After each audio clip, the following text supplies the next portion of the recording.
ফাঁক পাইলে সেই ময়না পাখি যদি গোপালায়,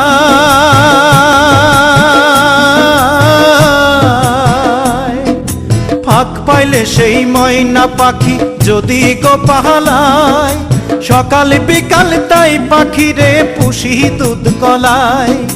পাখির শনে আমার শনে ভাব হয়েছে মনে মনে,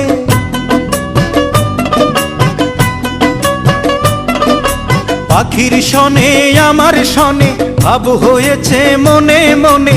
তবু ভয়ে থাকি উইড়া যেন না যায় আমার পোষা ময়না পাখি, পাখি চোখে চোখে রাখি, উইড়া যেন না যায় আমার পোষা ময়না পাখি। খড়কুটার এক বাসা বাঁধলাম বাবুই পাখির মতো, এই হৃদয়ের ভালোবাসা দিলাম আছে যত।